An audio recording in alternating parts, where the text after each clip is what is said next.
Roma. Dari Paulus, hamba Kristus Yesus, yang dipanggil menjadi rasul dan dikuduskan untuk memberitakan Injil Allah. Injil itu telah dijanjikannya sebelumnya dengan perantaraan nabi-nabinya dalam kitab-kitab suci. Tentang anaknya yang menurut daging diperanakkan dari keturunan Daud dan menurut roh kekudusan dinyatakan oleh kebangkitannya dari antara orang mati, bahwa ia adalah anak Allah yang berkuasa, Yesus Kristus Tuhan kita.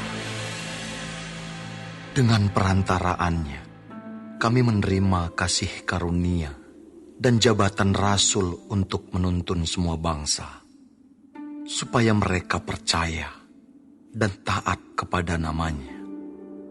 Kamu juga termasuk di antara mereka.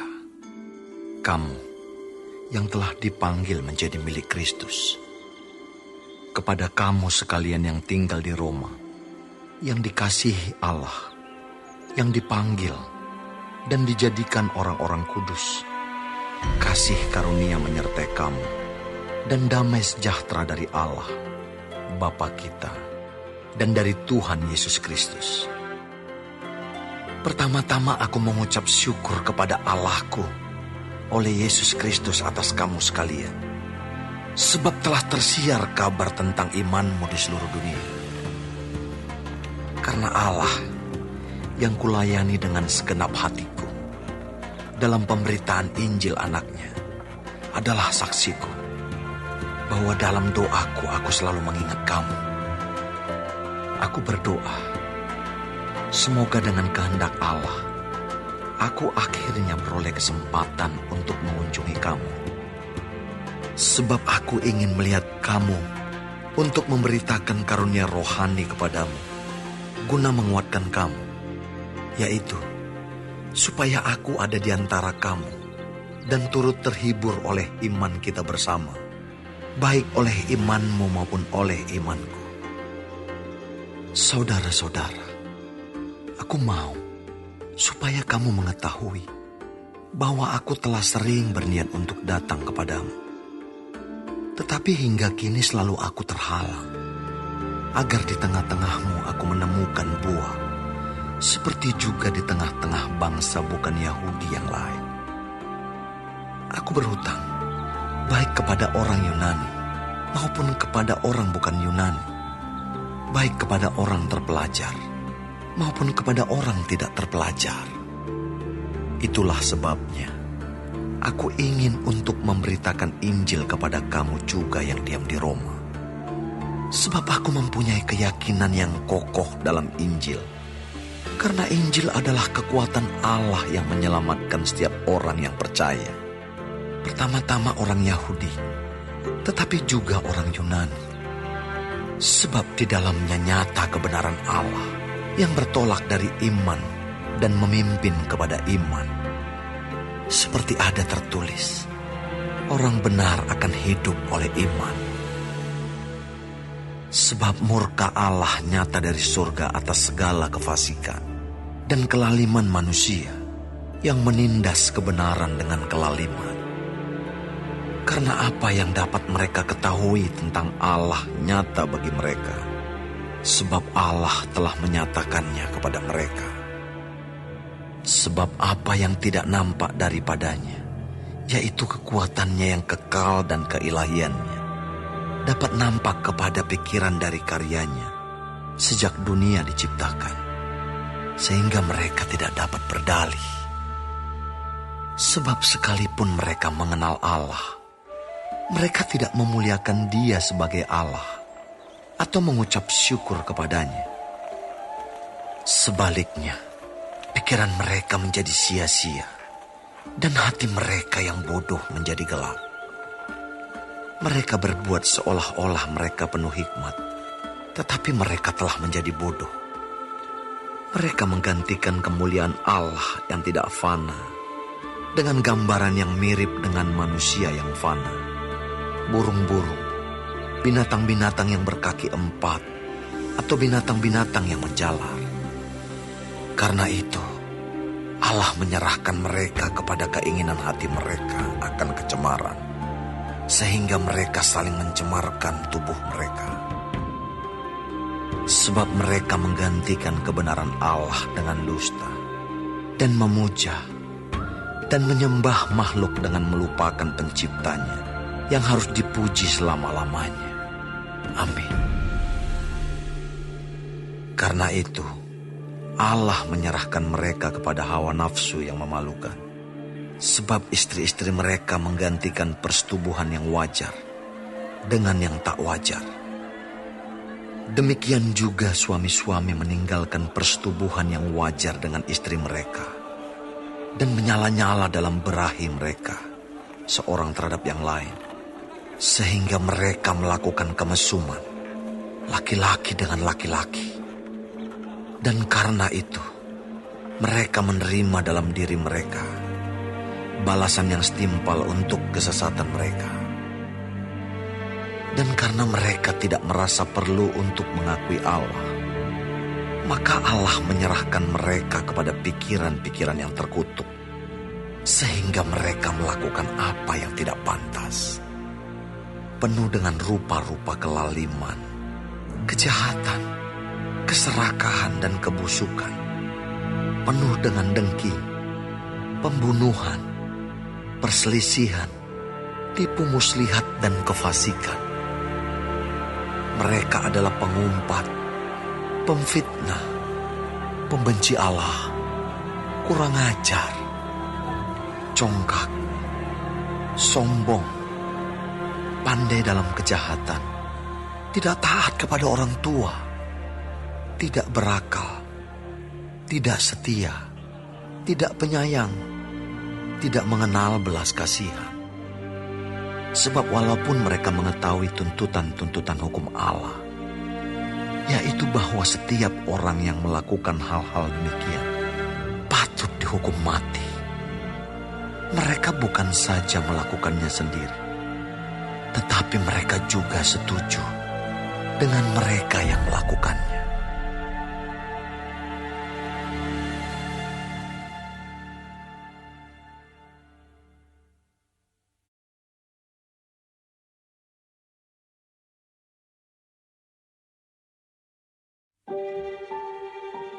Karena itu, hai manusia, siapapun juga engkau yang menghakimi orang lain, engkau sendiri tidak bebas dari salah.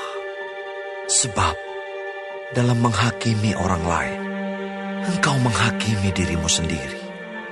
Karena engkau yang menghakimi orang lain melakukan hal-hal yang sama.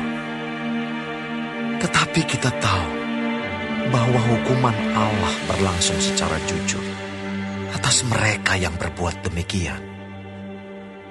Dan engkau, hai manusia, engkau yang menghakimi mereka yang berbuat demikian, sedangkan engkau sendiri melakukannya juga. Adakah engkau sangka bahwa engkau akan luput dari hukuman Allah? Maukah engkau menganggap sepi kekayaan kemurahannya, kesabarannya, dan kelapangan hatinya? Tidakkah engkau tahu bahwa maksud kemurahan Allah ialah menuntun engkau kepada pertobatan? Tetapi oleh kekerasan hatimu yang tidak mau bertobat, engkau menimbun murka atas dirimu sendiri.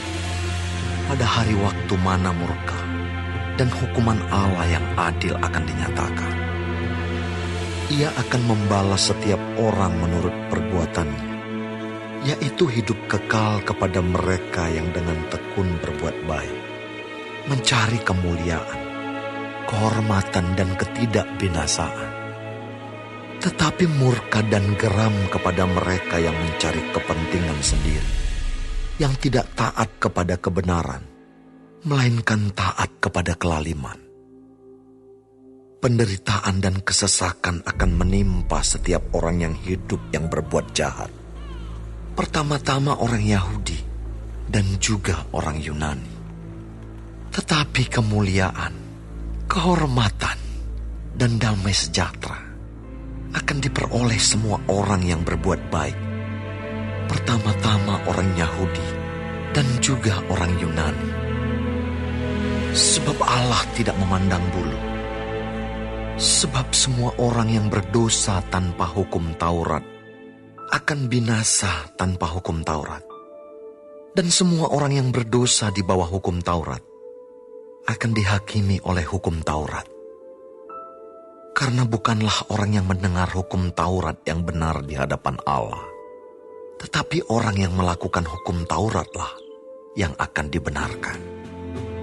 Apabila bangsa-bangsa lain yang tidak memiliki hukum Taurat, oleh dorongan diri sendiri melakukan apa yang dituntut hukum Taurat, maka walaupun mereka tidak memiliki hukum Taurat, mereka menjadi hukum Taurat bagi diri mereka sendiri.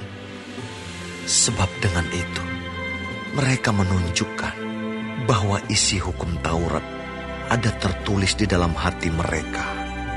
Dan suara hati mereka turut bersaksi, dan pikiran mereka saling menuduh atau saling membela. Hal itu akan nampak pada hari bila mana Allah, sesuai dengan Injil yang kuberitakan, akan menghakimi segala sesuatu yang tersembunyi dalam hati manusia oleh Kristus Yesus. Tetapi jika kamu menyebut dirimu orang Yahudi dan bersandar kepada hukum Taurat, bermegah dalam Allah, dan tahu akan kehendaknya, dan oleh karena diajar dalam hukum Taurat, dapat tahu mana yang baik dan mana yang tidak, dan yakin bahwa engkau adalah penuntun orang buta, dan terang bagi mereka yang di dalam kegelapan, pendidik orang bodoh, dan pengajar orang yang belum dewasa. Karena dalam hukum Taurat, engkau memiliki kegenapan segala kepandaian dan kebenaran. Jadi, bagaimanakah engkau yang mengajar orang lain? Tidakkah engkau mengajar dirimu sendiri? Engkau yang mengajar, jangan mencuri. Mengapa engkau sendiri mencuri? Engkau yang berkata, jangan berzina. Mengapa engkau sendiri berzina? Engkau yang jijik akan segala berhala, mengapa engkau sendiri merampok rumah berhala? Engkau bermegah atas hukum Taurat, mengapa engkau sendiri menghina Allah dengan melanggar hukum Taurat itu? Seperti ada tertulis, sebab oleh karena kamulah nama Allah dihujat di antara bangsa-bangsa lain. Sunat memang ada gunanya jika engkau mentaati hukum Taurat. Tetapi jika engkau melanggar hukum Taurat, maka sunatmu tidak ada lagi gunanya. Jadi, jika orang yang tak bersunat memperhatikan tuntutan-tuntutan hukum Taurat, tidakkah ia dianggap sama dengan orang yang telah disunat? Jika demikian, maka orang yang tak bersunat tetapi yang melakukan hukum Taurat akan menghakimi kamu yang mempunyai hukum tertulis dan sunat, tetapi yang melanggar hukum Taurat. Sebab yang disebut Yahudi bukanlah orang yang lahiria Yahudi, dan yang disebut sunat bukanlah sunat yang dilangsungkan secara lahiria. Tetapi orang Yahudi sejati ialah dia yang tidak nampak keyahudiannya. Dan sunat ialah sunat di dalam hati, secara rohani, bukan secara hurufiah. Maka pujian baginya datang bukan dari manusia, melainkan dari Allah.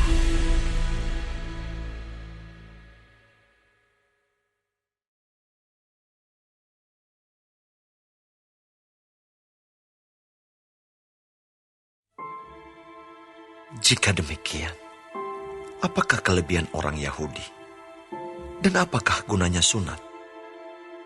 Banyak sekali, dan di dalam segala hal. Pertama-tama, sebab kepada merekalah dipercayakan firman Allah. Jadi bagaimana jika di antara mereka ada yang tidak setia? Dapatkah ketidaksetiaan itu membatalkan kesetiaan Allah? Sekali-kali tidak. Sebaliknya, Allah adalah benar dan semua manusia pembohong. Seperti ada tertulis, supaya engkau ternyata benar dalam segala firman-Mu dan menang jika engkau dihakimi. Tetapi jika ketidakbenaran kita menunjukkan kebenaran Allah, apakah yang akan kita katakan? Tidak adilkah Allah? Aku berkata sebagai manusia, jika Ia menampakkan murkanya. Sekali-kali tidak. Andai kata demikian, bagaimanakah Allah dapat menghakimi dunia? Tetapi jika kebenaran Allah oleh dustaku semakin melimpah bagi kemuliaannya, mengapa aku masih dihakimi lagi sebagai orang berdosa? Bukankah tidak benar fitnahan orang yang mengatakan bahwa kita berkata, marilah kita berbuat yang jahat, supaya yang baik timbul daripadanya. Orang semacam itu sudah selayaknya mendapat hukuman. Jadi bagaimana? Adakah kita mempunyai kelebihan daripada orang lain? Sama sekali tidak. Sebab di atas telah kita tuduh baik orang Yahudi maupun orang Yunani, bahwa mereka semua ada di bawah kuasa dosa. Seperti ada tertulis, tidak ada yang benar, seorang pun tidak. Tidak ada seorang pun yang berakal budi. Tidak ada seorang pun yang mencari Allah. Semua orang telah menyeleweng. Mereka semua tidak berguna. Tidak ada yang berbuat baik. Seorang pun tidak. Kerongkongan mereka seperti kubur yang ternganga. Lidah mereka merayu-rayu. Bibir mereka mengandung bisa. Mulut mereka penuh dengan sumpah serapah. Kaki mereka cepat untuk menumpahkan darah. Keruntuhan dan kebinasaan mereka tinggalkan di jalan mereka. Dan jalan damai tidak mereka kenal. Rasa takut kepada Allah tidak ada pada orang itu. Tetapi kita tahu bahwa segala sesuatu yang tercantum dalam kitab Taurat ditujukan kepada mereka yang hidup di bawah hukum Taurat, supaya tersumbat setiap mulut dan seluruh dunia jatuh ke bawah hukuman Allah. Sebab tidak seorang pun yang dapat dibenarkan di hadapan Allah oleh karena melakukan hukum Taurat. Karena justru oleh hukum Taurat orang mengenal dosa. Tetapi sekarang, tanpa hukum Taurat, kebenaran Allah telah dinyatakan. Seperti yang disaksikan dalam kitab Taurat dan kitab-kitab para nabi, yaitu kebenaran Allah karena iman dalam Yesus Kristus bagi semua orang yang percaya, sebab tidak ada perbedaan. Karena semua orang telah berbuat dosa dan telah kehilangan kemuliaan Allah, dan oleh kasih karunia telah dibenarkan dengan cuma-cuma karena penebusan dalam Kristus Yesus. Kristus Yesus telah ditentukan Allah menjadi jalan pendamaian karena iman dalam darahnya. Hal ini dibuatnya untuk menunjukkan keadilannya, karena ia telah membiarkan dosa-dosa yang telah terjadi dahulu pada masa kesabarannya. Maksudnya ialah untuk menunjukkan keadilannya pada masa ini, supaya nyata bahwa ia benar dan juga membenarkan orang yang percaya kepada Yesus. Jika demikian, apakah dasarnya untuk bermegah? Tidak ada. Berdasarkan apa? Berdasarkan perbuatan? Tidak. Melainkan berdasarkan iman. Karena kami yakin bahwa manusia dibenarkan karena iman dan bukan karena ia melakukan hukum Taurat? Atau adakah Allah hanya Allah orang Yahudi saja? Bukankah ia juga adalah Allah bangsa-bangsa lain? Ya, benar, ia juga adalah Allah bangsa-bangsa lain. Artinya, kalau ada satu Allah yang akan membenarkan baik orang-orang bersunat karena iman, maupun orang-orang tak bersunat juga karena iman. Jika demikian, adakah kami membatalkan hukum Taurat karena iman? Sama sekali tidak. Sebaliknya, kami meneguhkannya.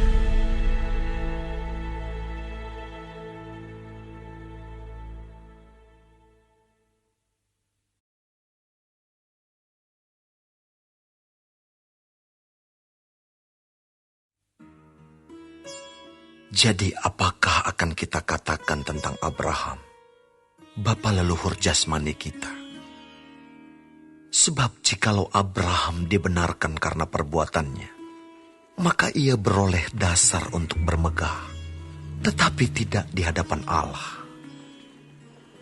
Sebab apakah dikatakan nas kitab suci? Lalu percayalah Abraham kepada Tuhan, dan Tuhan memperhitungkan hal itu kepadanya sebagai kebenaran. Kalau ada orang yang bekerja, upahnya tidak diperhitungkan sebagai hadiah, tetapi sebagai haknya. Tetapi kalau ada orang yang tidak bekerja, namun percaya kepada Dia yang membenarkan orang durhaka, imannya diperhitungkan menjadi kebenaran.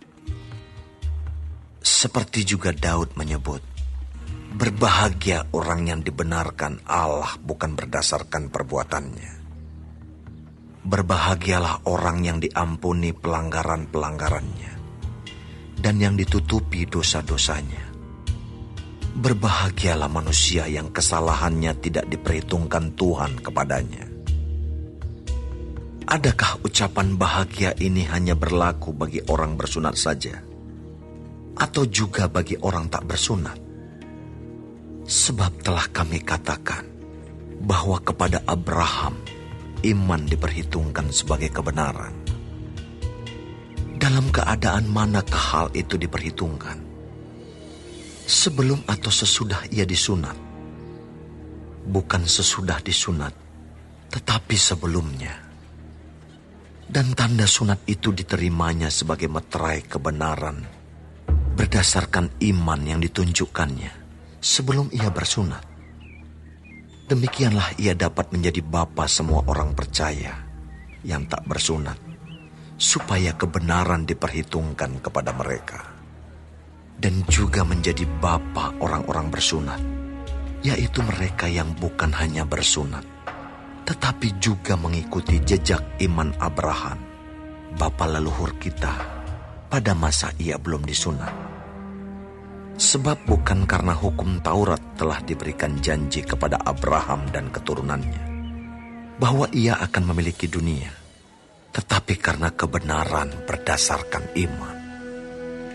Sebab jika mereka yang mengharapkannya dari hukum Taurat menerima bagian yang dijanjikan Allah, maka sia-sialah iman dan batallah janji itu.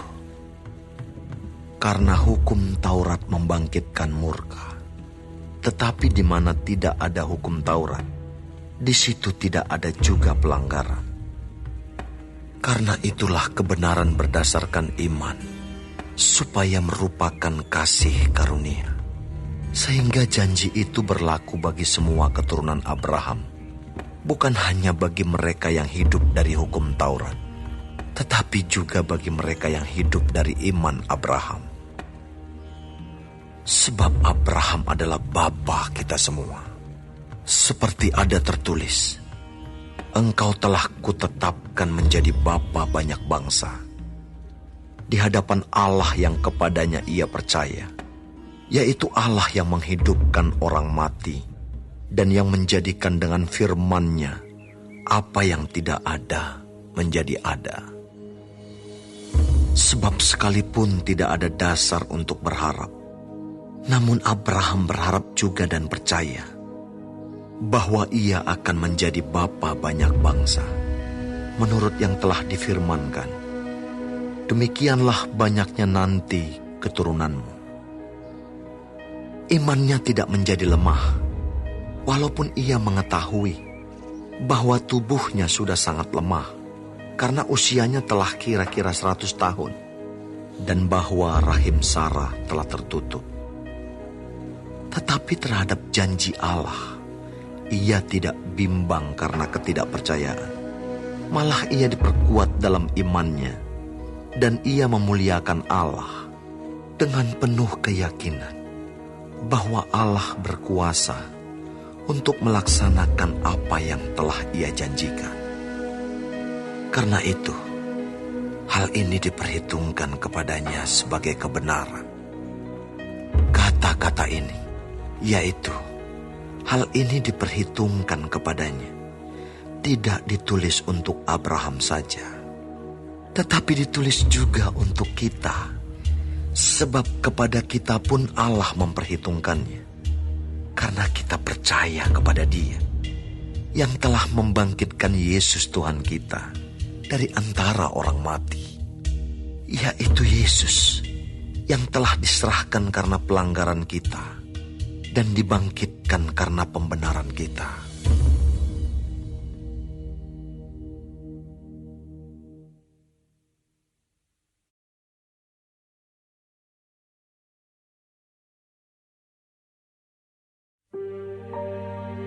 Sebab itu, kita yang dibenarkan karena iman, kita hidup dalam damai sejahtera dengan Allah oleh karena Tuhan kita Yesus Kristus. Oleh Dia, kita juga beroleh jalan masuk oleh iman kepada kasih karunia ini. Di dalam kasih karunia ini kita berdiri, dan kita bermegah dalam pengharapan akan menerima kemuliaan Allah. Dan bukan hanya itu saja, kita malah bermegah juga dalam kesengsaraan kita, karena kita tahu bahwa kesengsaraan itu menimbulkan ketekunan, dan ketekunan menimbulkan tahan uji, dan tahan uji menimbulkan pengharapan. Dan pengharapan tidak mengecewakan, karena kasih Allah telah dicurahkan di dalam hati kita oleh Roh Kudus yang telah dikaruniakan kepada kita. Karena waktu kita masih lemah, Kristus telah mati untuk kita orang-orang durhaka pada waktu yang ditentukan oleh Allah. Sebab tidak mudah seorang mau mati untuk orang yang benar, tetapi mungkin untuk orang yang baik ada orang yang berani mati. Akan tetapi, Allah menunjukkan kasih-Nya kepada kita oleh karena Kristus telah mati untuk kita ketika kita masih berdosa. Lebih-lebih karena kita sekarang telah dibenarkan oleh darah-Nya, kita pasti akan diselamatkan dari murka Allah. Sebab jikalau kita ketika masih seteru diperdamaikan dengan Allah oleh kematian anaknya, lebih-lebih kita yang sekarang telah diperdamaikan pasti akan diselamatkan oleh hidup-Nya. Dan bukan hanya itu saja, kita malah bermegah dalam Allah oleh Yesus Kristus, Tuhan kita. Sebab oleh Dia kita telah menerima pendamaian itu. Sebab itu, sama seperti dosa telah masuk ke dalam dunia oleh satu orang, dan oleh dosa itu juga maut, demikianlah maut itu telah menjalar kepada semua orang, karena semua orang telah berbuat dosa. Sebab sebelum hukum Taurat ada, telah ada dosa di dunia. Tetapi dosa itu tidak diperhitungkan kalau tidak ada hukum Taurat. Sungguh pun demikian, maut telah berkuasa dari zaman Adam sampai kepada zaman Musa, juga atas mereka yang tidak berbuat dosa dengan cara yang sama, seperti yang telah dibuat oleh Adam, yang adalah gambaran Dia yang akan datang. Tetapi karunia Allah tidaklah sama dengan pelanggaran Adam. Sebab jika karena pelanggaran satu orang semua orang telah jatuh di dalam kuasa maut, jauh lebih besar lagi kasih karunia Allah dan karunia-Nya yang dilimpahkannya atas semua orang karena satu orang, yaitu Yesus Kristus. Dan kasih karunia tidak berimbangan dengan dosa satu orang. Sebab penghakiman atas satu pelanggaran itu telah mengakibatkan penghukuman. Tetapi penganugerahan karunia atas banyak pelanggaran itu mengakibatkan pembenaran. Sebab jika oleh dosa satu orang, maut telah berkuasa oleh satu orang itu, maka lebih benar lagi mereka yang telah menerima kelimpahan kasih karunia dan anugerah kebenaran akan hidup dan berkuasa oleh karena satu orang itu, yaitu Yesus Kristus. Sebab itu, sama seperti oleh satu pelanggaran, semua orang beroleh penghukuman. Demikian pula oleh satu perbuatan kebenaran, semua orang beroleh pembenaran untuk hidup. Jadi sama seperti oleh ketidaktaatan satu orang, semua orang telah menjadi orang berdosa. Demikian pula oleh ketaatan satu orang, semua orang menjadi orang benar. Tetapi hukum Taurat ditambahkan, supaya pelanggaran menjadi semakin banyak. Dan di mana dosa bertambah banyak, di sana kasih karunia menjadi berlimpah-limpah. Supaya sama seperti dosa berkuasa dalam alam maut, demikian kasih karunia akan berkuasa oleh kebenaran untuk hidup yang kekal, oleh Yesus Kristus, Tuhan kita.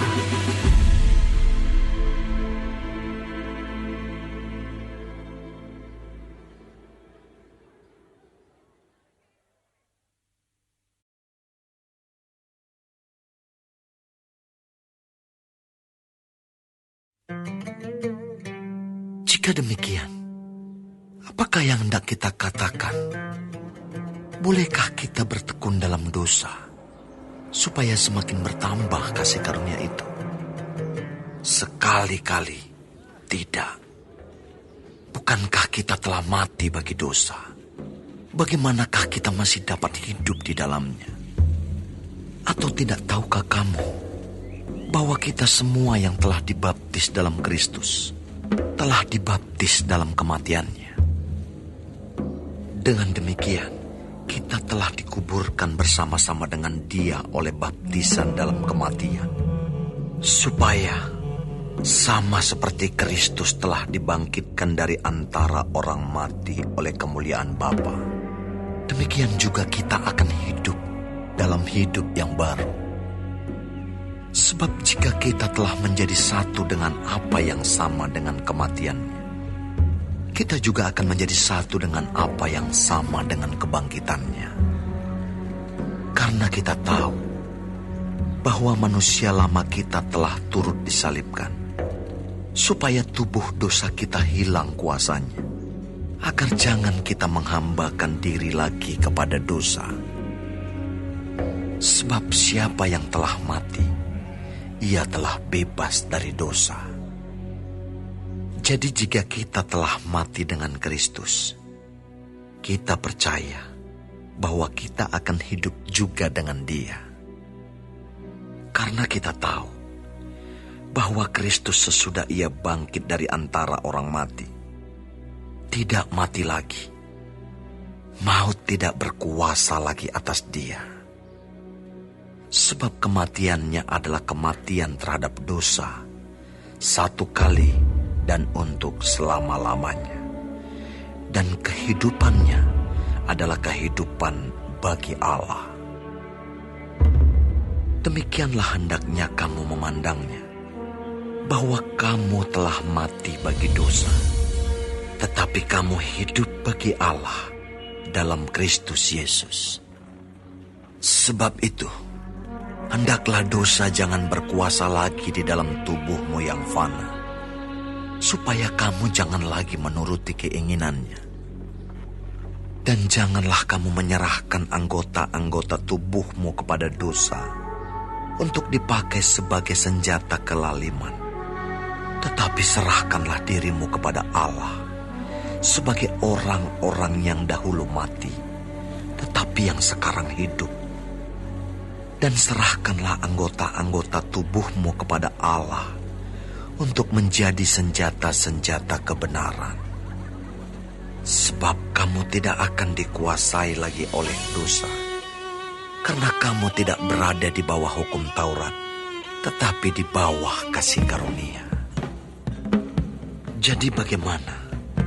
Apakah kita akan berbuat dosa karena kita tidak berada di bawah hukum Taurat, tetapi di bawah kasih karunia? Sekali-kali tidak. Apakah kamu tidak tahu bahwa apabila kamu menyerahkan dirimu kepada seseorang sebagai hamba untuk mentaatinya, kamu adalah hamba orang itu yang harus kamu taati, baik dalam dosa yang memimpin kamu kepada kematian, maupun dalam ketaatan yang memimpin kamu kepada kebenaran. Tetapi syukurlah kepada Allah, dahulu memang kamu hamba dosa, tetapi sekarang kamu dengan segenap hati telah mentaati pengajaran yang telah diteruskan kepadamu.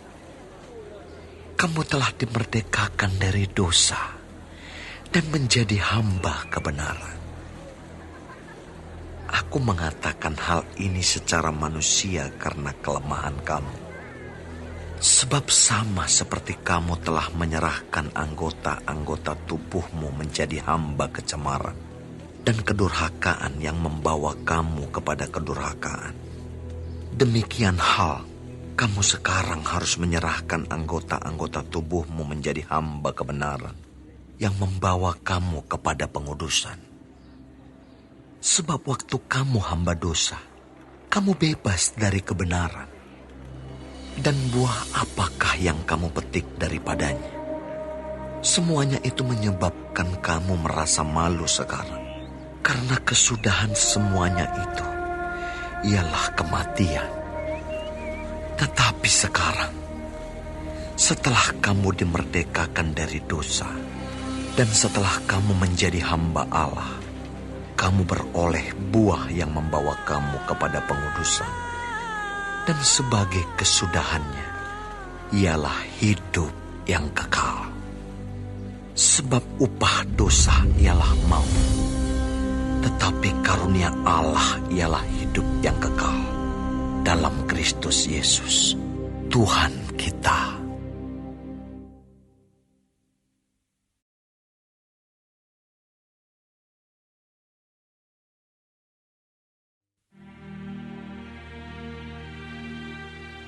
Apakah kamu tidak tahu, saudara-saudara? Sebab aku berbicara kepada mereka yang mengetahui hukum, bahwa hukum berkuasa atas seseorang selama orang itu hidup. Sebab seorang istri terikat oleh hukum kepada suaminya selama suaminya itu hidup. Akan tetapi apabila suaminya itu mati, bebaslah ia dari hukum yang mengikatnya kepada suaminya itu. Jadi selama suaminya hidup, ia dianggap berzina kalau ia menjadi istri laki-laki lain. Tetapi jika suaminya telah mati, ia bebas dari hukum, sehingga ia bukanlah berzina kalau ia menjadi istri laki-laki lain. Sebab itu saudara-saudaraku, kamu juga telah mati bagi hukum Taurat oleh tubuh Kristus, supaya kamu menjadi milik orang lain, yaitu milik Dia yang telah dibangkitkan dari antara orang mati, agar kita berbuah bagi Allah.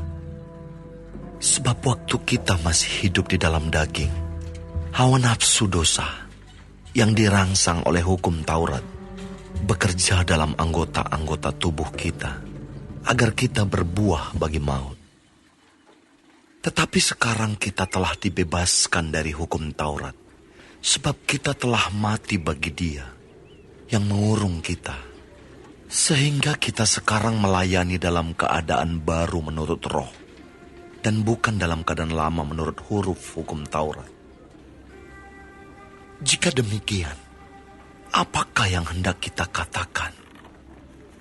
Apakah hukum Taurat itu dosa? Sekali-kali tidak.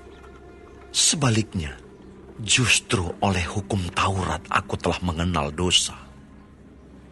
Karena aku juga tidak tahu apa itu keinginan. Kalau hukum Taurat tidak mengatakan, jangan mengingini. Tetapi dalam perintah itu, dosa mendapat kesempatan untuk membangkitkan di dalam diriku rupa-rupa keinginan. Sebab tanpa hukum Taurat, dosa mati. Dahulu aku hidup tanpa hukum Taurat. Akan tetapi sesudah datang perintah itu, dosa mulai hidup. Sebaliknya aku mati. Dan perintah yang seharusnya membawa kepada hidup, ternyata bagiku justru membawa kepada kematian. Sebab dalam perintah itu, dosa mendapat kesempatan untuk menipu aku. Dan oleh perintah itu, ia membunuh aku. Jadi, hukum Taurat adalah kudus. Dan perintah itu juga adalah kudus, benar dan baik. Jika demikian, adakah yang baik itu menjadi kematian bagiku? Sekali-kali tidak. Tetapi supaya nyata bahwa ia adalah dosa, maka dosa mempergunakan yang baik untuk mendatangkan kematian bagiku, supaya oleh perintah itu dosa lebih nyata lagi keadaannya sebagai dosa. Sebab kita tahu bahwa hukum Taurat adalah rohani, tetapi aku bersifat daging, terjual di bawah kuasa dosa. Sebab apa yang aku perbuat, aku tidak tahu. Karena bukan apa yang kukendaki yang aku perbuat, tetapi apa yang aku benci, itulah yang aku perbuat. Jadi jika aku perbuat apa yang tidak aku kehendaki, aku menyetujui bahwa hukum Taurat itu baik. Kalau demikian, bukan aku lagi yang memperbuatnya, tetapi dosa yang ada di dalam aku. Sebab aku tahu bahwa di dalam aku, yaitu di dalam aku sebagai manusia, tidak ada sesuatu yang baik. Sebab kehendak memang ada di dalam aku, tetapi bukan hal berbuat apa yang baik. Sebab bukan apa yang aku kehendaki, yaitu yang baik yang aku perbuat, melainkan apa yang tidak aku kehendaki, yaitu yang jahat yang aku perbuat. Jadi, jika aku berbuat apa yang tidak aku kehendaki, maka bukan lagi aku yang memperbuatnya, tetapi dosa yang diam di dalam aku. Demikianlah aku dapati hukum ini. Jika aku menghendaki berbuat apa yang baik, yang jahat itu ada padaku. Sebab di dalam batinku, aku suka akan hukum Allah. Tetapi di dalam anggota-anggota tubuhku, aku melihat hukum lain yang berjuang melawan hukum akal budiku, dan membuat aku menjadi tawanan hukum dosa yang ada di dalam anggota-anggota tubuhku. Aku, manusia celaka. Siapakah yang akan melepaskan aku dari tubuh maut ini? Syukur kepada Allah oleh Yesus Kristus Tuhan kita. Jadi, dengan akal budiku aku melayani hukum Allah, tetapi dengan tubuh insaniku, aku melayani hukum dosa.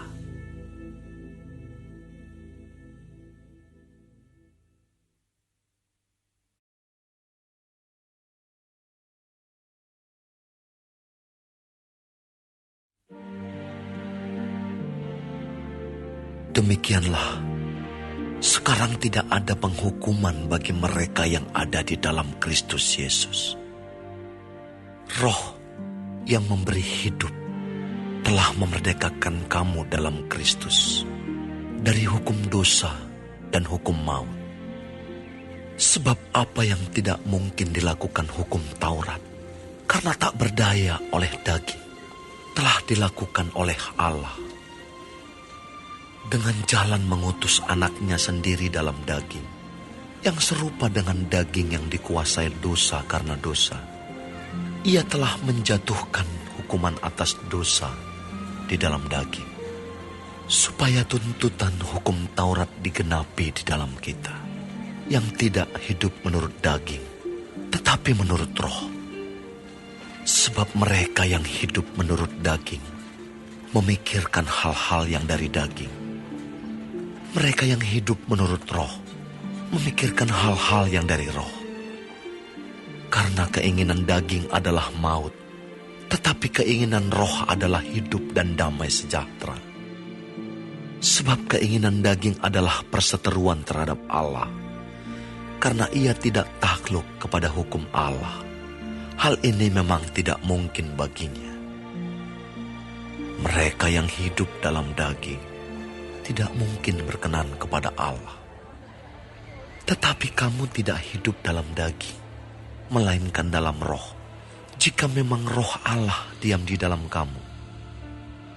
Tetapi jika orang tidak memiliki roh Kristus, ia bukan milik Kristus. Tetapi jika Kristus ada di dalam kamu, maka tubuh memang mati karena dosa, tetapi roh adalah kehidupan oleh karena kebenaran. Dan jika roh Dia yang telah membangkitkan Yesus dari antara orang mati diam di dalam kamu, maka Ia yang telah membangkitkan Kristus Yesus dari antara orang mati akan menghidupkan juga tubuhmu yang fana itu oleh roh-Nya yang diam di dalam kamu. Jadi, saudara-saudara, kita adalah orang berhutang, tetapi bukan kepada daging, supaya hidup menurut daging.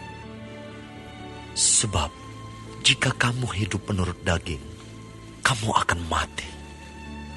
Tetapi jika oleh roh, kamu mematikan perbuatan-perbuatan tubuhmu, kamu akan hidup. Semua orang yang dipimpin roh Allah adalah anak Allah.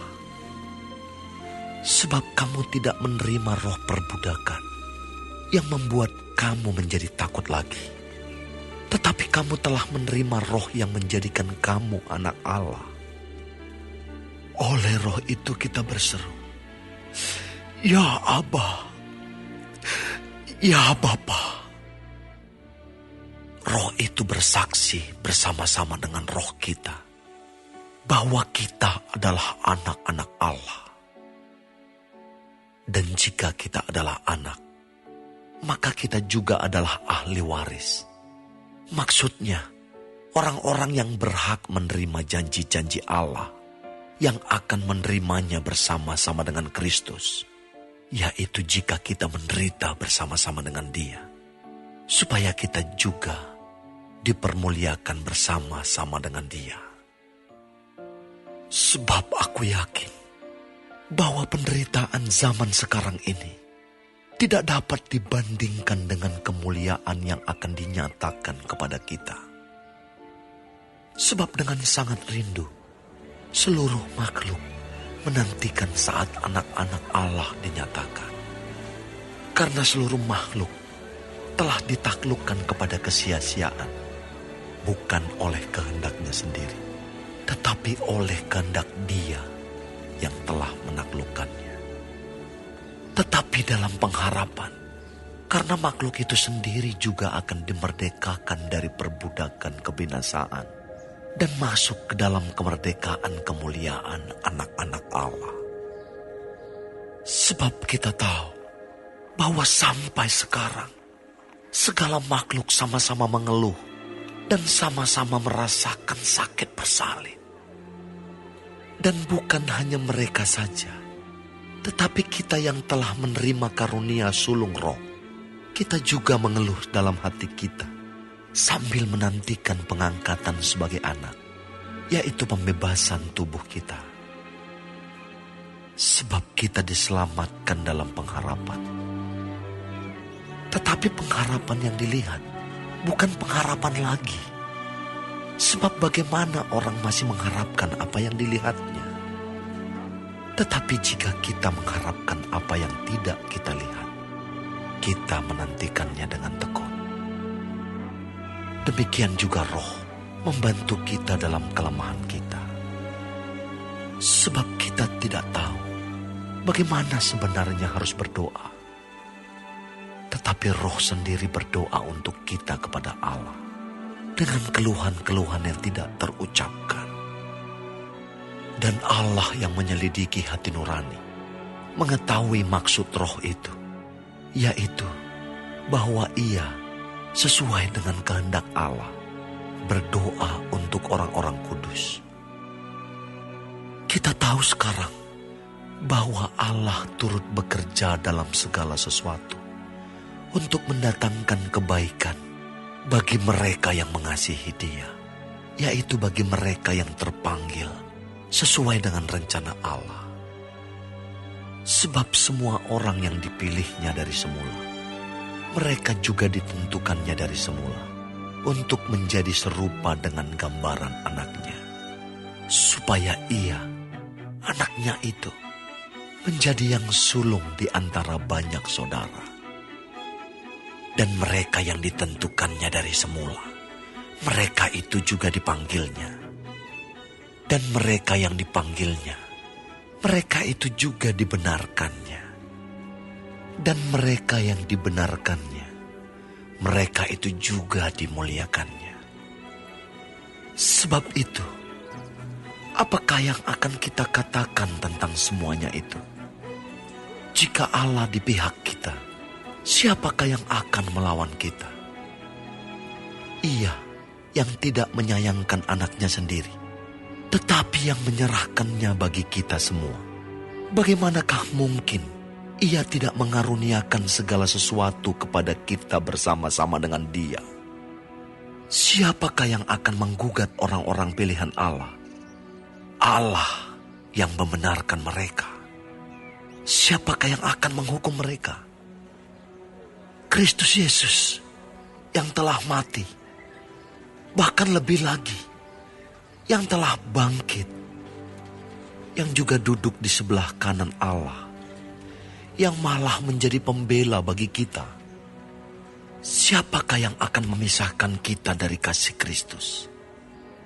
Penindasan atau kesesakan, atau penganiayaan, atau kelaparan, atau ketelanjangan, atau bahaya, atau pedang.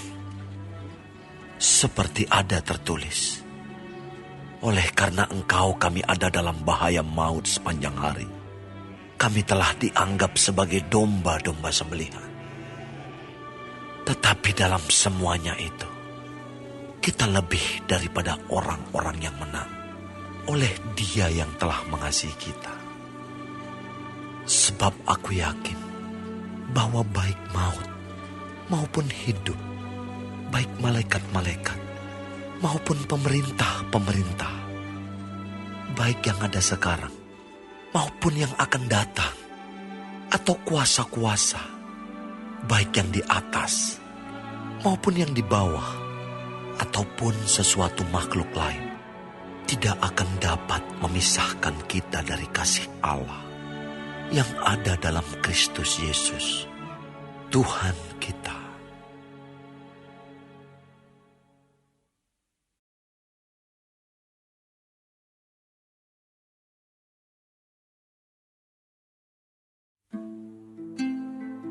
Aku mengatakan kebenaran dalam Kristus.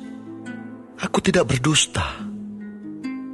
Suara hatiku turut bersaksi dalam Roh Kudus bahwa aku sangat berduka cita dan selalu bersedih hati. Bahkan, aku mau terkutuk dan terpisah dari Kristus demi saudara-saudaraku, kaum sebangsaku secara jasmani. Sebab mereka adalah orang Israel. Mereka telah diangkat menjadi anak. Dan mereka telah menerima kemuliaan. Dan perjanjian-perjanjian. Dan hukum Taurat. Dan ibadah. Dan janji-janji. Mereka adalah keturunan bapa-bapa leluhur yang menurunkan Mesias dalam keadaannya sebagai manusia yang ada di atas segala sesuatu. Ia adalah Allah yang harus dipuji sampai selama-lamanya. Amin. Akan tetapi firman Allah tidak mungkin gagal, sebab tidak semua orang yang berasal dari Israel adalah orang Israel. Dan juga tidak semua yang terhitung keturunan Abraham adalah anak Abraham. Tetapi yang berasal dari Ishak yang akan disebut keturunanmu. Artinya, bukan anak-anak menurut daging adalah anak-anak Allah, tetapi anak-anak perjanjian yang disebut keturunan yang benar. Sebab firman ini mengandung janji. Pada waktu seperti inilah aku akan datang, dan Sarah akan mempunyai seorang anak laki-laki. Tetapi bukan hanya itu saja.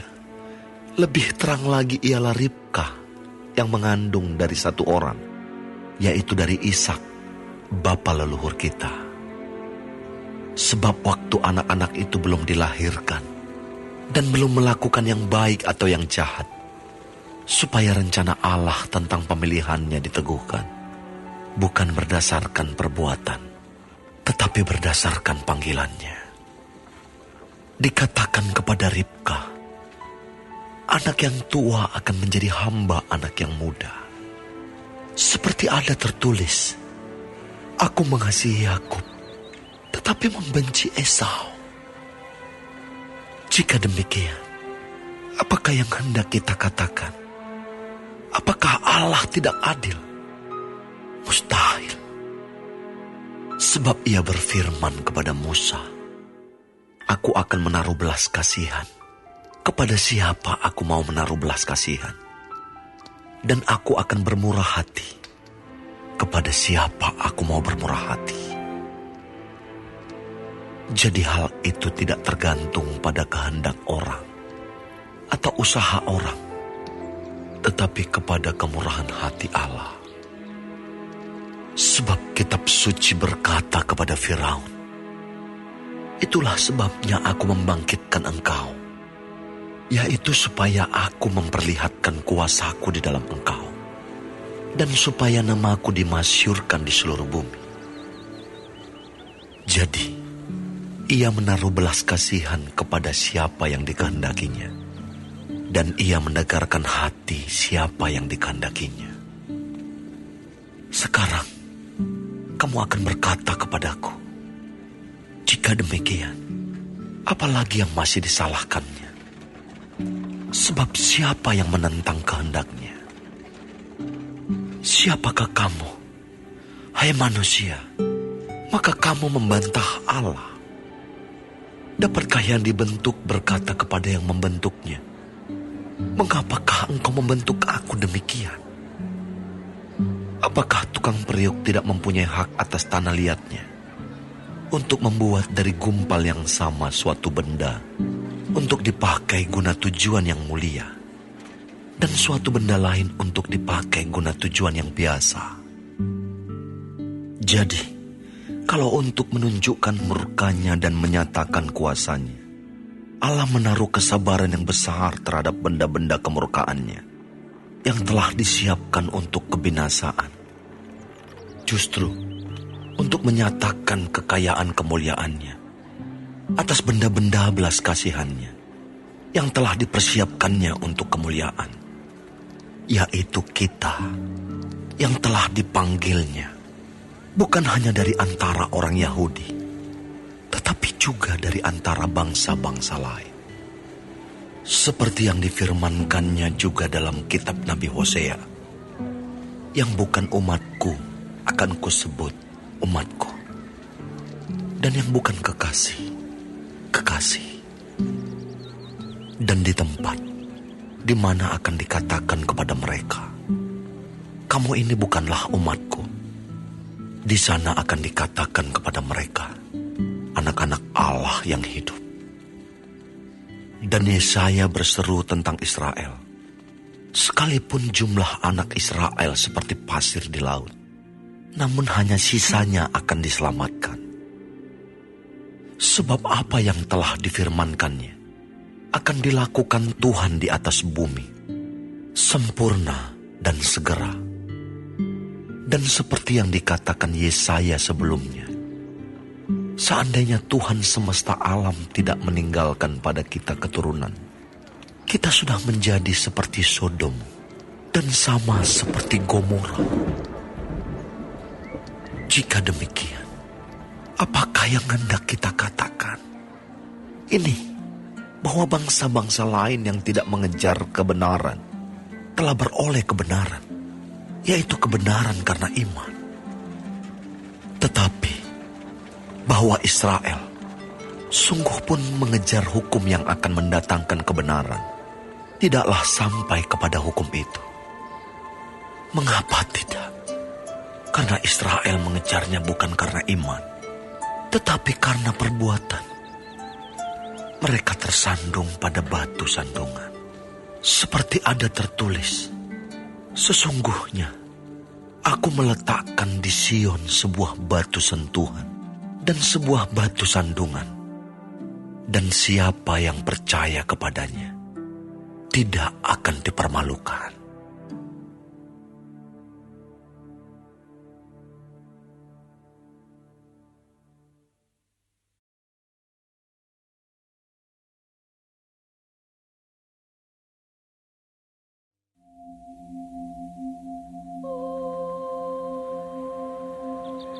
Saudara-saudara, keinginan hatiku dan doaku kepada Tuhan ialah supaya mereka diselamatkan. Sebab aku dapat memberi kesaksian tentang mereka, bahwa mereka sungguh-sungguh giat untuk Allah, tetapi tanpa pengertian yang benar. Sebab oleh karena mereka tidak mengenal kebenaran Allah, dan oleh karena mereka berusaha untuk mendirikan kebenaran mereka sendiri, maka mereka tidak takluk kepada kebenaran Allah. Sebab Kristus adalah kegenapan hukum Taurat, sehingga kebenaran diperoleh tiap-tiap orang yang percaya. Sebab Musa menulis tentang kebenaran karena hukum Taurat. Orang yang melakukannya akan hidup karenanya. Tetapi kebenaran karena iman berkata demikian. Jangan katakan di dalam hatimu, siapakah akan naik ke surga, yaitu untuk membawa Yesus turun. Atau, siapakah akan turun ke jurang maut, yaitu untuk membawa Kristus naik dari antara orang mati. Tetapi apakah katanya? Ini, firman itu dekat kepadamu, yakni di dalam mulutmu dan di dalam hatimu. Itulah firman iman yang kami beritakan. Sebab jika kamu mengaku dengan mulutmu bahwa Yesus adalah Tuhan, dan percaya dalam hatimu bahwa Allah telah membangkitkan Dia dari antara orang mati, maka kamu akan diselamatkan. Karena dengan hati orang percaya dan dibenarkan, dan dengan mulut orang mengaku dan diselamatkan. Karena kitab suci berkata, barang siapa yang percaya kepada Dia tidak akan dipermalukan. Sebab tidak ada perbedaan antara orang Yahudi dan orang Yunani. Karena Allah yang satu itu adalah Tuhan dari semua orang, kaya bagi semua orang yang berseru kepadanya. Sebab barang siapa yang berseru kepada nama Tuhan akan diselamatkan. Tetapi bagaimana mereka dapat berseru kepadanya jika mereka tidak percaya kepada Dia? Bagaimana mereka dapat percaya kepada Dia jika mereka tidak mendengar tentang Dia? Bagaimana mereka mendengar tentang Dia jika tidak ada yang memberitakannya? Dan bagaimana mereka dapat memberitakannya jika mereka tidak diutus? Seperti ada tertulis, betapa indahnya kedatangan mereka yang membawa kabar baik. Tetapi tidak semua orang telah menerima kabar baik itu. Yesaya sendiri berkata, Tuhan, siapakah yang percaya kepada pemberitaan kami? Jadi, iman timbul dari pendengaran, dan pendengaran oleh firman Kristus. Tetapi aku bertanya, adakah mereka tidak mendengarnya? Memang mereka telah mendengarnya. Suara mereka sampai ke seluruh dunia, dan perkataan mereka sampai ke ujung bumi. Tetapi aku bertanya, adakah Israel menanggapnya? Pertama-tama Musa berkata, aku menjadikan kamu cemburu terhadap orang-orang yang bukan umat, dan membangkitkan amarahmu terhadap bangsa yang bebal. Dan dengan berani Yesaya mengatakan, aku telah berkenan ditemukan mereka yang tidak mencari aku. Aku telah menampakkan diri kepada mereka yang tidak menanyakan aku. Tetapi tentang Israel ia berkata, sepanjang hari aku telah mengulurkan tanganku kepada bangsa yang tidak taat dan yang membantah.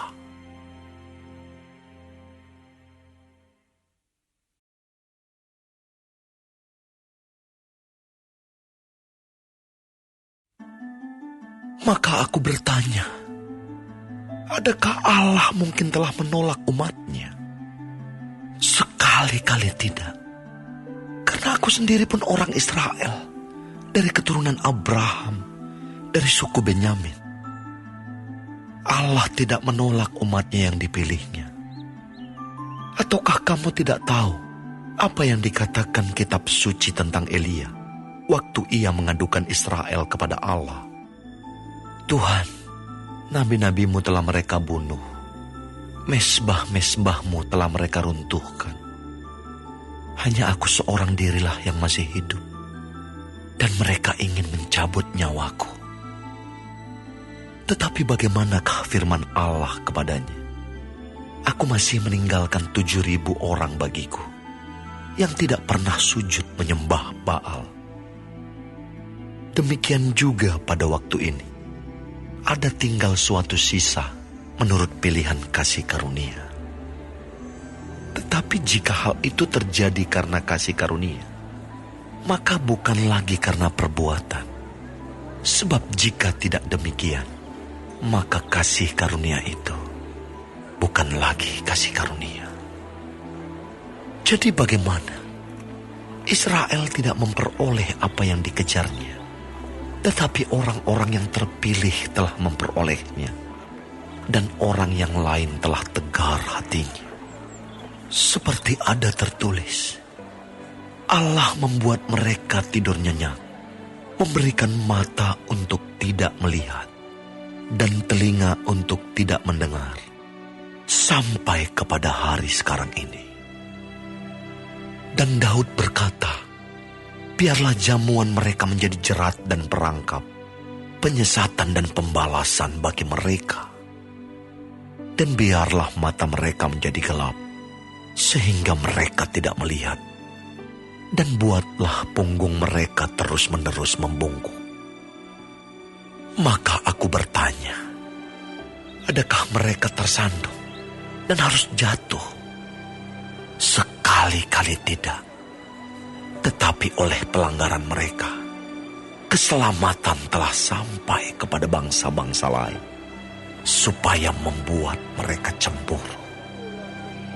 Sebab jika pelanggaran mereka berarti kekayaan bagi dunia, dan kekurangan mereka kekayaan bagi bangsa-bangsa lain, terlebih-lebih lagi kesempurnaan mereka.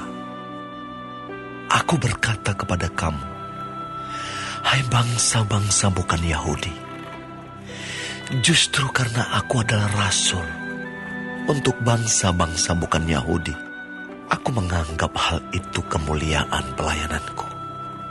Yaitu, kalau aku dapat membangkitkan cemburu di dalam hati kaum sebangsaku menurut daging, dan dapat menyelamatkan beberapa orang dari mereka. Sebab jika penolakan mereka berarti perdamaian bagi dunia, dapatkah penerimaan mereka mempunyai arti lain daripada hidup dari antara orang mati? Jikalau roti sulung adalah kudus, maka seluruh adonan juga kudus. Dan jikalau akar adalah kudus, maka cabang-cabang juga kudus. Karena itu, apabila beberapa cabang telah dipatahkan, dan kamu sebagai tunas liar telah dicangkokkan di antaranya, dan turut mendapat bagian dalam akar pohon zaitun yang penuh getah, janganlah kamu bermegah terhadap cabang-cabang itu.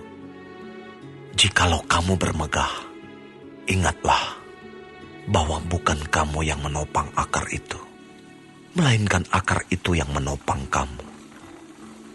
Mungkin kamu akan berkata, ada cabang-cabang yang dipatahkan, supaya aku dicangkokkan di antaranya sebagai tunas.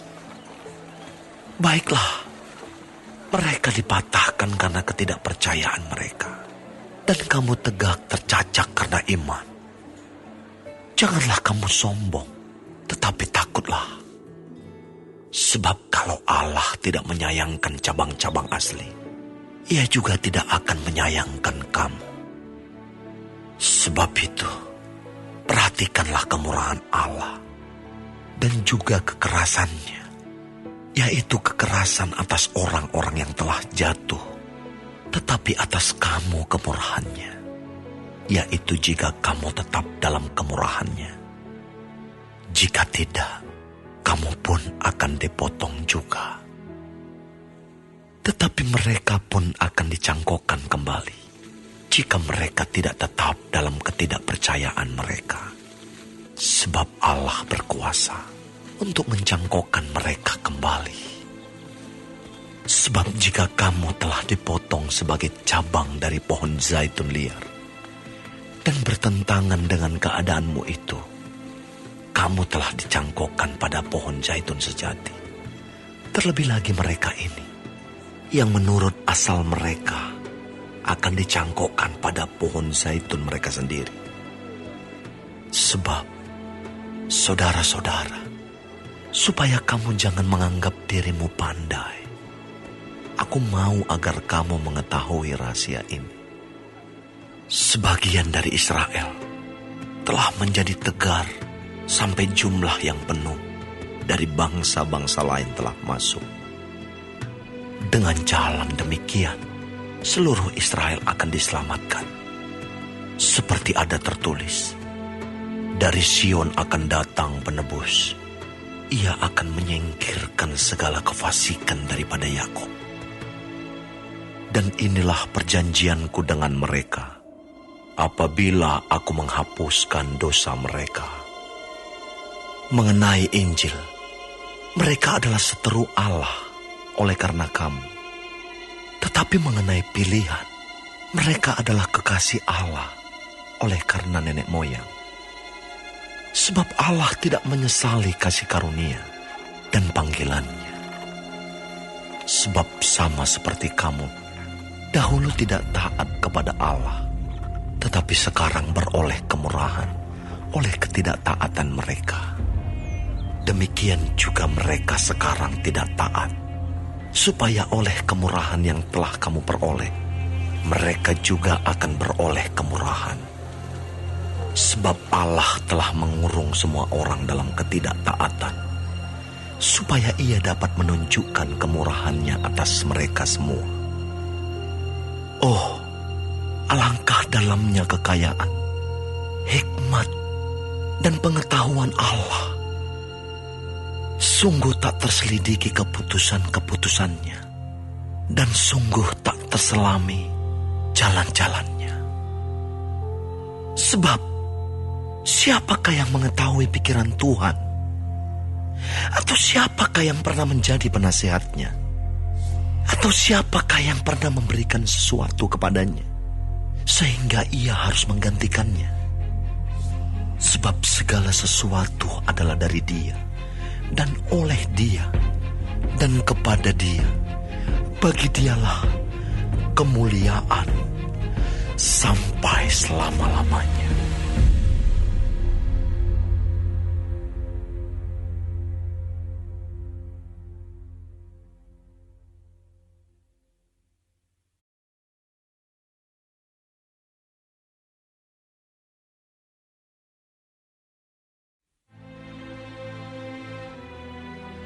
Karena itu, saudara-saudara, demi kemurahan Allah aku menasihatkan kamu, supaya kamu mempersembahkan tubuhmu sebagai persembahan yang hidup, yang kudus, dan yang berkenan kepada Allah.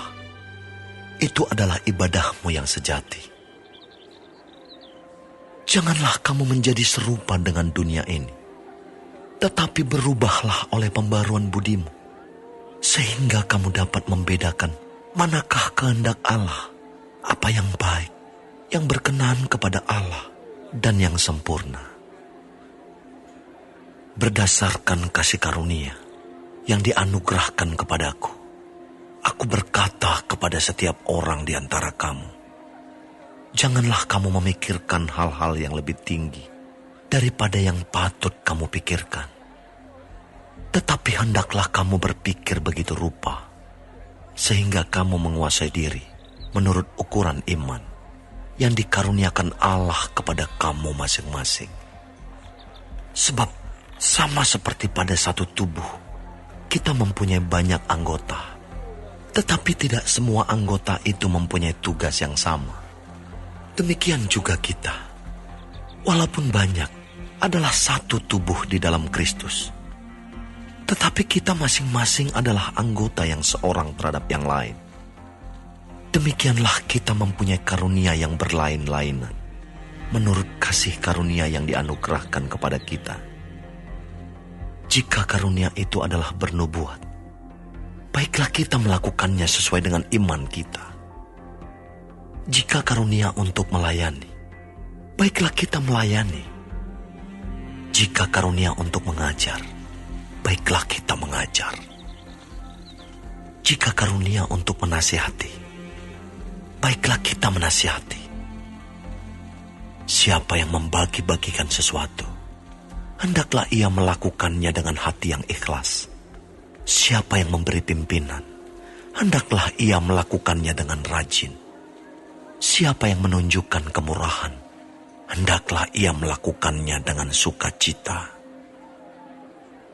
Hendaklah kasih itu jangan pura-pura. Jauhilah yang jahat dan lakukanlah yang baik. Hendaklah kamu saling mengasihi sebagai saudara dan saling mendahului dalam memberi hormat. Janganlah hendaknya kerajinanmu kendor. Biarlah rohmu menyala-nyala dan layanilah Tuhan. Bersukacitalah dalam pengharapan. Sabarlah dalam kesesakan dan bertekunlah dalam doa. Bantulah dalam kekurangan orang-orang kudus dan usahakanlah dirimu untuk selalu memberikan tumpangan. Berkatilah siapa yang menganiaya kamu. Berkatilah dan jangan mengutuk. Bersukacitalah dengan orang yang bersukacita dan menangislah dengan orang yang menangis. Hendaklah kamu sehati sepikir dalam hidupmu bersama. Janganlah kamu memikirkan perkara-perkara yang tinggi, tetapi arahkanlah dirimu kepada perkara-perkara yang sederhana.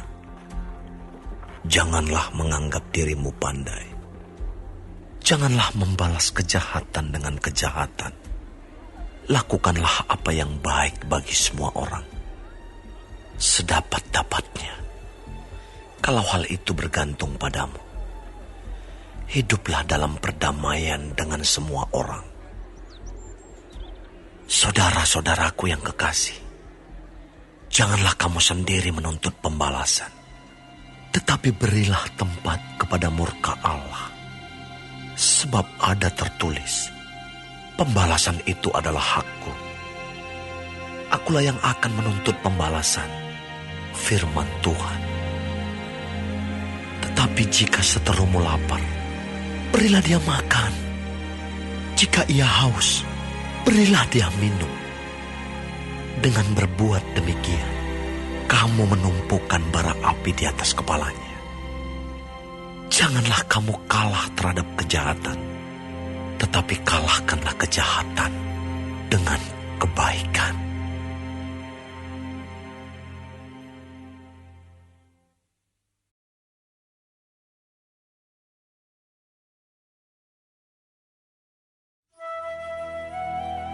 Tiap-tiap orang harus takluk kepada pemerintah yang di atasnya.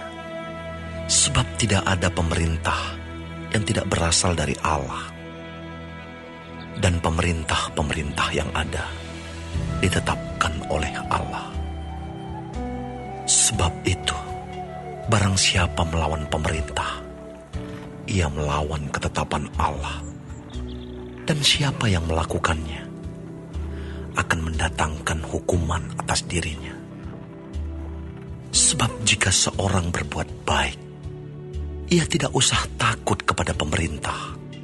Hanya jika ia berbuat jahat. Maukah kamu hidup tanpa takut terhadap pemerintah?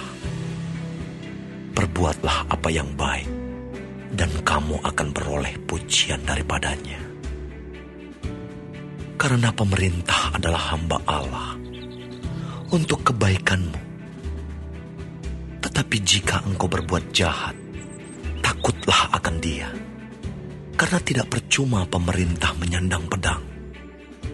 Pemerintah adalah hamba Allah untuk membalaskan murka Allah atas mereka yang berbuat jahat. Sebab itu, perlu kita menaklukkan diri, bukan saja oleh karena kemurkaan Allah, tetapi juga oleh karena suara hati kita. Itulah juga sebabnya, maka kamu membayar pajak. Karena mereka yang mengurus hal itu adalah pelayan-pelayan Allah. Bayarlah kepada semua orang apa yang harus kamu bayar. Pajak kepada orang yang berhak menerima pajak. Cukai kepada orang yang berhak menerima cukai. Rasa takut kepada orang yang berhak menerima rasa takut. Dan hormat kepada orang yang berhak menerima hormat. Janganlah kamu berhutang apa-apa kepada siapapun juga, tetapi hendaklah kamu saling mengasihi. Sebab barang siapa mengasihi sesamanya manusia, ia sudah memenuhi hukum Taurat. Karena firman, jangan berzina, jangan membunuh, jangan mencuri, jangan mengingini, dan firman lain manapun juga sudah tersimpul dalam firman ini, yaitu kasihilah sesamamu manusia seperti dirimu sendiri. Kasih tidak berbuat jahat terhadap sesama manusia. Karena itu, kasih adalah kegenapan hukum Taurat. Hal ini harus kamu lakukan karena kamu mengetahui keadaan waktu sekarang, yaitu bahwa saatnya telah tiba bagi kamu untuk bangun dari tidur. Sebab sekarang keselamatan sudah lebih dekat bagi kita daripada waktu kita menjadi percaya. Hari sudah jauh malam, telah hampir siang. Sebab itu, marilah kita menanggalkan perbuatan-perbuatan kegelapan dan mengenakan perlengkapan senjata terang. Marilah kita hidup dengan sopan, seperti pada siang hari. Jangan dalam pesta pora dan kemabukan. Jangan dalam percabulan dan hawa nafsu. Jangan dalam perselisihan dan iri hati. Tetapi, kenakanlah Tuhan Yesus Kristus sebagai perlengkapan senjata terang. Dan janganlah merawat tubuhmu untuk memuaskan keinginannya.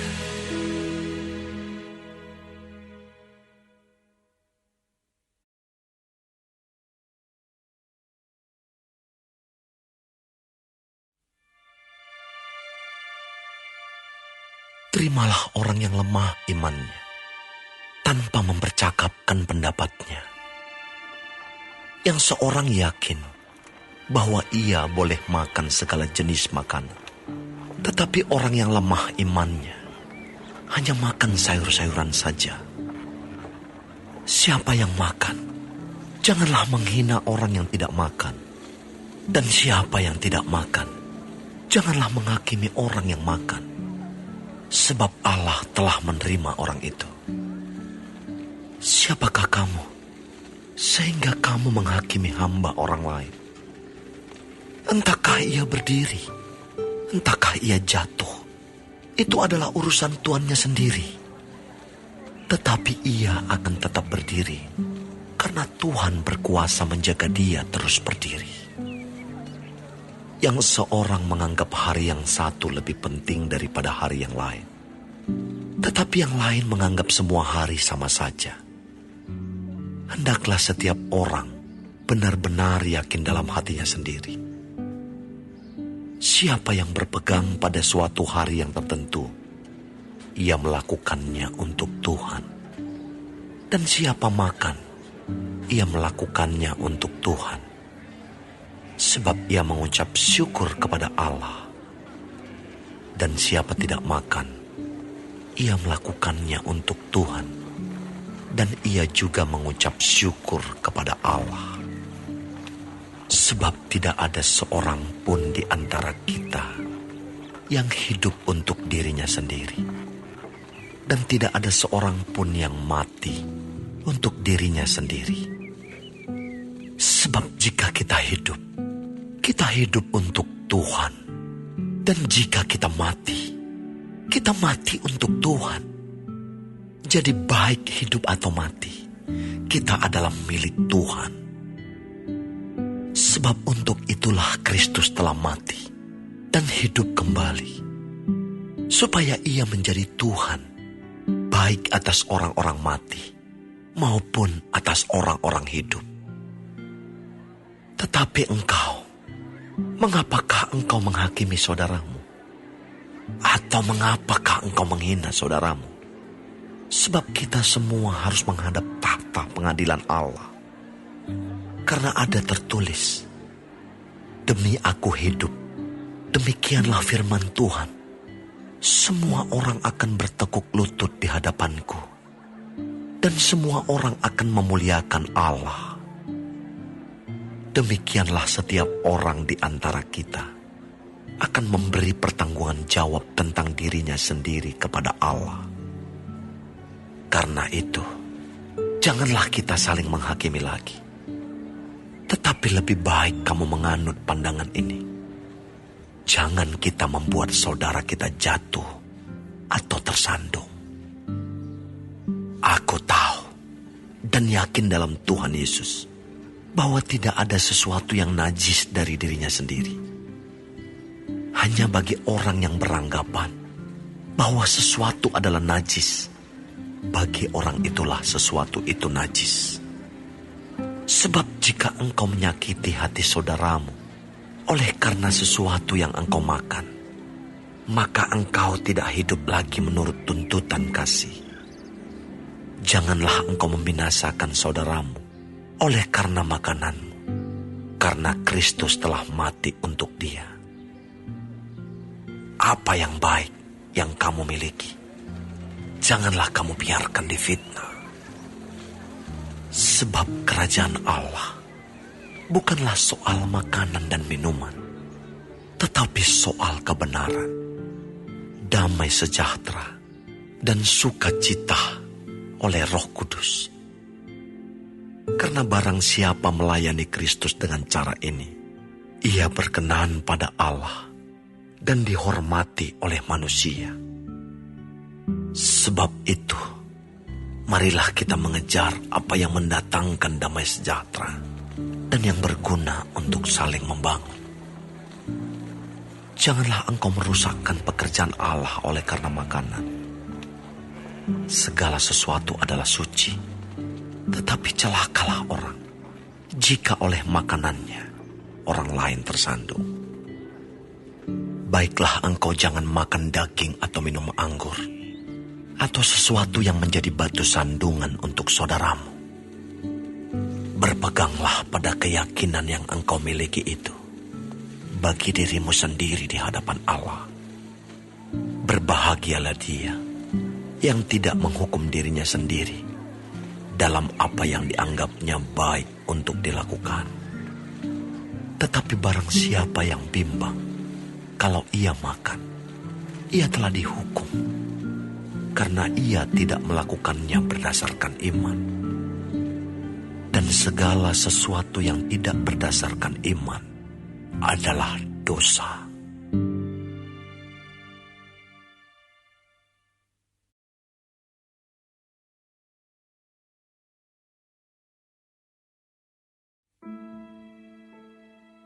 Kita yang kuat wajib menanggung kelemahan orang yang tidak kuat. Dan jangan kita mencari kesenangan kita sendiri. Setiap orang di antara kita harus mencari kesenangan sesama kita demi kebaikannya untuk membangunnya. Karena Kristus juga tidak mencari kesenangannya sendiri. Tetapi seperti ada tertulis, kata-kata cercaan mereka yang mencerca engkau telah mengenai aku. Sebab segala sesuatu yang ditulis dahulu telah ditulis untuk menjadi pelajaran bagi kita, supaya kita teguh berpegang pada pengharapan oleh ketekunan dan penghiburan dari kitab suci. Semoga Allah yang adalah sumber ketekunan dan penghiburan mengaruniakan kerukunan kepada kamu sesuai dengan kehendak Kristus Yesus, sehingga dengan satu hati dan satu suara kamu memuliakan Allah dan Bapa Tuhan kita, Yesus Kristus. Sebab itu, terimalah satu akan yang lain, sama seperti Kristus juga telah menerima kita untuk kemuliaan Allah. Yang aku maksudkan ialah bahwa oleh karena kebenaran Allah, Kristus telah menjadi pelayan orang-orang bersunat untuk mengokohkan janji yang telah diberikannya kepada nenek moyang kita, dan untuk memungkinkan bangsa-bangsa supaya mereka memuliakan Allah karena rahmat-Nya. Seperti ada tertulis, sebab itu aku akan memuliakan engkau di antara bangsa-bangsa dan menyanyikan mazmur bagi namamu. Dan selanjutnya, bersukacitalah, hai bangsa-bangsa, dengan umat-Nya. Dan lagi, pujilah Tuhan, hai kamu semua bangsa-bangsa, dan biarlah segala suku bangsa memuji Dia. Dan selanjutnya kata Yesaya, Taruk dari pangkal Isai akan terbit, dan Ia akan bangkit untuk memerintah bangsa-bangsa, dan kepadanya lah bangsa-bangsa akan menaruh harapan. Semoga Allah, sumber pengharapan, memenuhi kamu dengan segala sukacita dan damai sejahtera dalam iman kamu, supaya oleh kekuatan Roh Kudus kamu berlimpah-limpah dalam pengharapan. Saudara-saudaraku, aku sendiri memang yakin tentang kamu, bahwa kamu juga telah penuh dengan kebaikan dan dengan segala pengetahuan, dan sanggup untuk saling menasihati. Namun, karena kasih karunia yang telah dianugerahkan Allah kepadaku, aku di sana-sini dengan agak berani telah menulis kepadamu untuk mengingatkan kamu, yaitu bahwa aku boleh menjadi pelayan Kristus Yesus bagi bangsa-bangsa bukan Yahudi dalam pelayanan pemberitaan Injil Allah, supaya bangsa-bangsa bukan Yahudi dapat diterima oleh Allah sebagai persembahan yang berkenan kepadanya, yang disucikan oleh Roh Kudus Jadi dalam Kristus, aku boleh bermegah tentang pelayananku bagi Allah. Sebab aku tidak akan berani berkata-kata tentang sesuatu yang lain, kecuali tentang apa yang telah dikerjakan Kristus olehku, yaitu untuk memimpin bangsa-bangsa lain kepada ketaatan oleh perkataan dan perbuatan, oleh kuasa tanda-tanda dan mujizat-mujizat, dan oleh kuasa roh. Demikianlah dalam perjalanan keliling dari Yerusalem sampai ke Illyricum, aku telah memberitakan sepenuhnya Injil Kristus. Dan dalam pemberitaan itu, aku menganggap sebagai kehormatanku bahwa aku tidak melakukan di tempat-tempat di mana nama Kristus telah dikenal orang, supaya aku jangan membangun di atas dasar yang telah diletakkan orang lain. Tetapi sesuai dengan yang ada tertulis, mereka yang belum pernah menerima tentang Dia akan melihat Dia, dan mereka yang tidak pernah mendengarnya akan mengertinya. Itulah sebabnya aku selalu terhalang untuk mengunjungi kamu. Tetapi sekarang, karena aku tidak lagi mempunyai tempat kerja di daerah ini, dan karena aku telah beberapa tahun lamanya ingin mengunjungi kamu, aku harap dalam perjalananku ke Spanyol, aku dapat singgah di tempatmu dan bertemu dengan kamu, sehingga kamu dapat mengantarkan aku ke sana setelah aku seketika menikmati pertemuan dengan kamu. Tetapi sekarang aku sedang dalam perjalanan ke Yerusalem untuk mengantarkan bantuan kepada orang-orang kudus. Sebab Makedonia dan Akaya telah mengambil keputusan untuk menyumbangkan sesuatu kepada orang-orang miskin di antara orang-orang kudus di Yerusalem. Keputusan itu memang telah mereka ambil, tetapi itu adalah kewajiban mereka. Sebab jika bangsa-bangsa lain telah beroleh bagian dalam harta rohani orang Yahudi, maka wajiblah juga bangsa-bangsa lain itu melayani orang Yahudi dengan harta duniawi mereka. Apabila aku sudah menunaikan tugas itu dan sudah menyerahkan hasil usaha bangsa-bangsa lain itu kepada mereka, aku akan berangkat ke Spanyol melalui kota kamu. Dan aku tahu bahwa jika aku datang mengunjungi kamu, aku akan melakukannya dengan penuh berkat Kristus.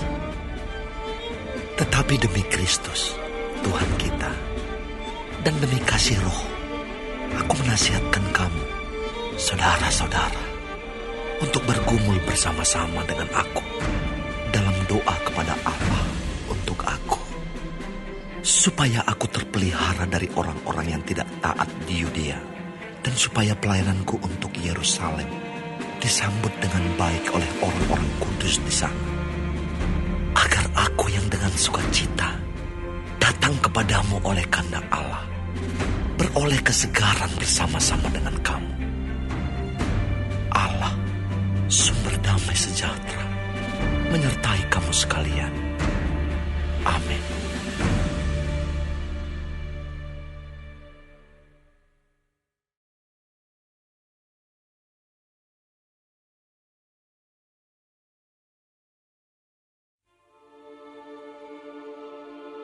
Aku meminta perhatianmu terhadap Febe, saudari kita yang melayani jemaat di Kengkrea, supaya kamu menyambut dia dalam Tuhan, sebagaimana seharusnya bagi orang-orang kudus.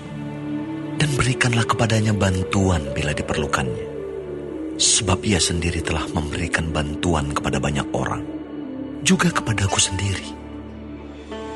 Sampaikan salam kepada Priscilla dan Aquila, teman-teman sekerjaku dalam Kristus Yesus. Mereka telah mempertaruhkan nyawanya untuk hidupku. Kepada mereka bukan aku saja yang berterima kasih, tetapi juga semua jemaat bukan Yahudi. Salam juga kepada jemaat di rumah mereka. Salam kepada Epenetus, saudara yang kukasihi, yang adalah buah pertama dari daerah Asia untuk Kristus. Salam kepada Maria yang telah bekerja keras untuk kamu.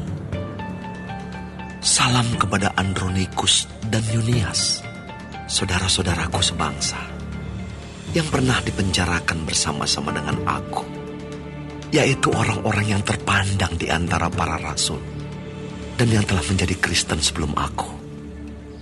Salam kepada Ampliatus yang kukasihi dalam Tuhan. Salam kepada Urbanus, teman sekerja kami dalam Kristus. Dan salam kepada Stakis yang kukasihi. Salam kepada Apeles yang telah tahan uji dalam Kristus. Salam kepada mereka yang termasuk isi rumah Aristobulus. Salam kepada Herodion, temanku sebangsa. Salam kepada mereka yang termasuk isi rumah Narkisus yang ada dalam Tuhan. Salam kepada Trivena dan Trifosa yang bekerja membanting tulang dalam pelayanan Tuhan. Salam kepada Persis yang kukasihi, yang telah bekerja membanting tulang dalam pelayanan Tuhan. Salam kepada Rufus, orang pilihan dalam Tuhan. Dan salam kepada ibunya, yang bagiku adalah juga ibu. Salam kepada Asinkritus, Flegon, Hermes, Patrobas, Hermas, dan saudara-saudara yang bersama-sama dengan mereka. Salam kepada Filologus dan Yulia, Nereus dan saudaranya perempuan, dan Olimpas, dan juga kepada segala orang kudus yang bersama-sama dengan mereka. Bersalam-salamlah kamu dengan cium kudus. Salam kepada kamu dari semua jemaat Kristus. Tetapi aku menasihatkan kamu, saudara-saudara, supaya kamu waspada terhadap mereka yang bertentangan dengan pengajaran yang telah kamu terima, menimbulkan perpecahan dan godaan. Sebab itu, hindarilah mereka. Sebab orang-orang demikian tidak melayani Kristus, Tuhan kita, tetapi melayani perut mereka sendiri. Dan dengan kata-kata mereka yang muluk-muluk, dan dengan bahasa mereka yang manis, mereka menipu orang-orang yang tulus hatinya. Kabar tentang ketaatanmu telah terdengar oleh semua orang. Sebab itu aku bersuka cita tentang kamu. Tetapi aku ingin supaya kamu bijaksana terhadap apa yang baik dan bersih terhadap apa yang jahat. Semoga Allah, sumber damai sejahtera, segera akan menghancurkan iblis di bawah kakimu. Kasih karunia Yesus, Tuhan kita, menyertai kamu. Salam kepada kamu dari Timotius, temanku sekerja, dan dari Lukius, Yason, dan Sosipater, teman-temanku sebangsa. Salam dalam Tuhan kepada kamu dari Tertius, yaitu aku yang menulis surat ini. Salam kepada kamu dari Gaius, yang memberi tumpangan kepadaku dan kepada seluruh jemaat. Salam kepada kamu dari Erastus, bendahara negeri, dan dari Quartus, saudara kita. Kasih karunia Yesus Kristus, Tuhan kita, menyertai kamu sekalian. Amin. Bagi Dia yang berkuasa menguatkan kamu, menurut Injil yang kumasyurkan dan pemberitaan tentang Yesus Kristus, sesuai dengan pernyataan rahasia yang didiamkan berabad-abad lamanya, tetapi yang sekarang telah dinyatakan, dan yang menurut perintah Allah yang abadi telah diberitakan oleh kitab-kitab para nabi kepada segala bangsa untuk membimbing mereka kepada ketaatan iman. Bagi Dia, satu-satunya Allah yang penuh hikmat, oleh Yesus Kristus, segala kemuliaan